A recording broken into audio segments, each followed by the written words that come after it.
Inilikas na ang 100% ng mga residente na nasa 6-kilometer radius permanent danger zone habang nananatili sa Alert Level 3 at may banta ng pagtaas sa Alert Level 4 ang sitwasyon sa Bulkang Kanlaon.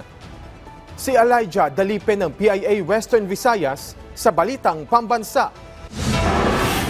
Nailikas ang 100% ng residente na nasa 6-kilometer radius permanent danger zone habang nananatili sa Alert Level 3 at may banta ng pagtaas sa Alert Level 4 ang sitwasyon sa Bulkang Kanlaon.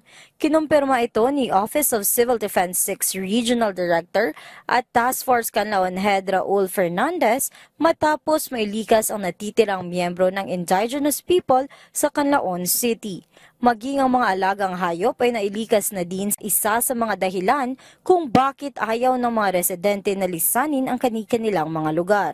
Upang masiguro na hindi makabalik sa 6-kilometer radius na permanent danger zone, nagsagawa ng mga road closures ang mga lokal na pamahalaan na mahigpit na binabantayan ng mga otoridad.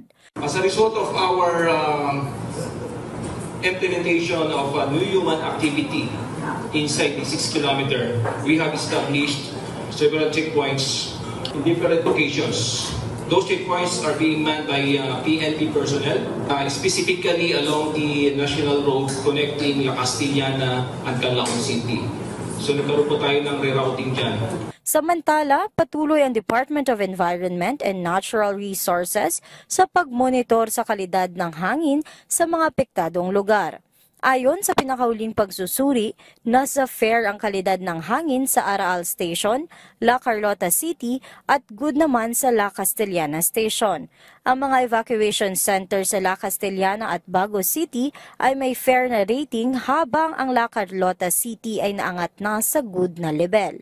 Walang inilabas na babala at nananatiling ligtas sa ngayon ang kalidad ng hangin. Tinitiyak ng mga otoridad ang tuloy-tuloy na pagmamatsyag upang mapangalagaan ang kalusugan ng mga lumikas. Mula sa PIA Western Visayas, Elijah Dalipe para sa Balitang Pambansa.